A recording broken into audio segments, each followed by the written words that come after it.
is we're talking to TUAZON, who's a broker realtor, and basically his specialty is in Ventura County. How's the market in Ventura County? Ventura County it's getting so expensive in here because we're in the coastline. Wow. So it is, every time a city is in the coastline, it tends to drive the price higher. By the way, there is a related question to that. Somebody who's considering buying a property, oceanfront view homes. You know, it's interesting how I was talking to this family, and apparently even in Las Vegas, I'm sure you're aware of that, there are a lot of buildings like MGM and other, you know, hotels. What they do is they sell a unit, and you can have an agreement wherein you can have it rented at the same time, you know, when you're not using it.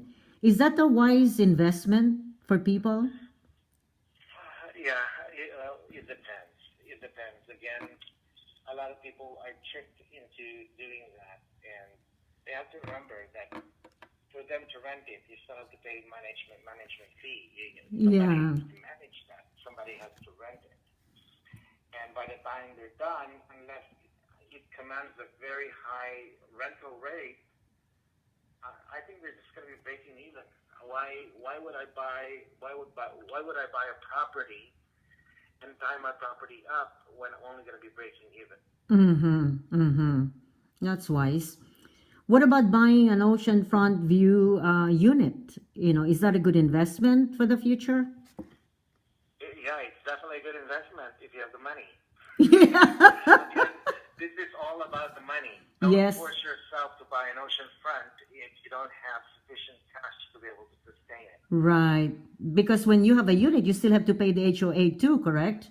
You still have to pay the HOA. There's maintenance because it's oceanfront, so there's a lot of deferred maintenance because oceanfront gets a lot of salt water, so you have to maintain the property more, and you cannot park your car too long from the outside because it will rust quicker. So there's a lot of concerns. But again, if you're the type of person that has a lot of money to be able to spare, then yeah, it would not be a problem because obviously it's the quality of life that you're trying to get into living into those one of the units. Let's go through some more of the questions here. I know there's just a lot of questions because it took some time before we were able to, you know, come up to this interview schedule. I know you've been busy, you've been traveling at the same time, but let us see here. Oh, do you need a realtor when you buy a property anywhere in the United States? I think it's best to engage a realtor when you buy a property because there's really no reason not to use one. Because if you're a buyer, the seller pays for their commission, not you. So take advantage of that. And using a realtor is a lot of reasons to work with. Their majority of them are ethical. Everyone is. But because they're a realtor, they are subject to the ethical standards of the National Association of Realtors. So we would expect them to be ethical. And obviously, they're an expert guy. They're the one who knows the area more than you do.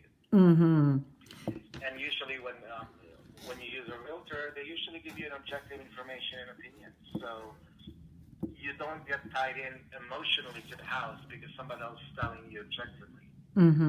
Now, what about the commission? Is that something negotiable?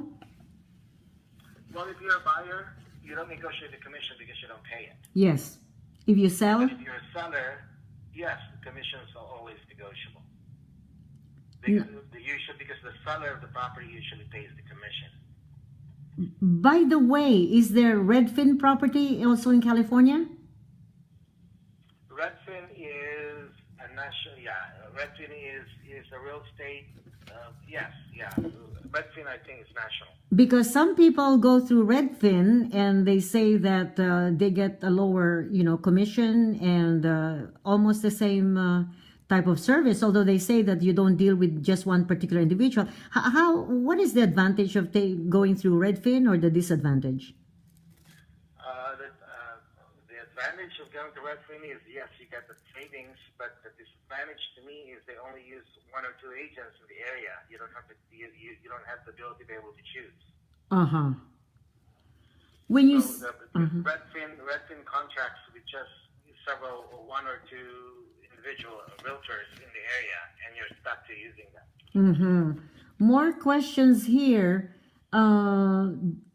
This apparently is a family that has a home that they would like to sell, and they would like to buy another home and downsizing.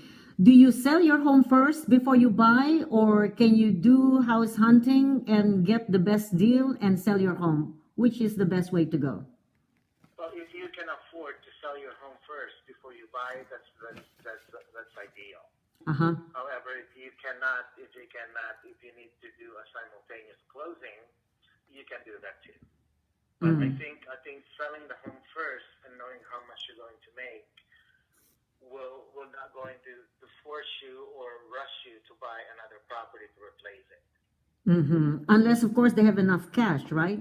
They can buy and then they can take their time. Yes. Because once you're rushed or you're being forced to buy a property because you absolutely need to buy one, then that's when you cannot be objective anymore, because there's so much pressure in there that basically will cloud you whether you actually buying the property at the right price or not. And so when there's a contingency, does that usually work? I mean, sometimes you don't get the buyer for your home, and that's difficult if you're trying to meet a certain date, correct? Right, and if you have a contingency, most likely you will not be able to, it's probably going to be hard for you to buy another property because the seller would not want to accept contingency agreement. Right, right.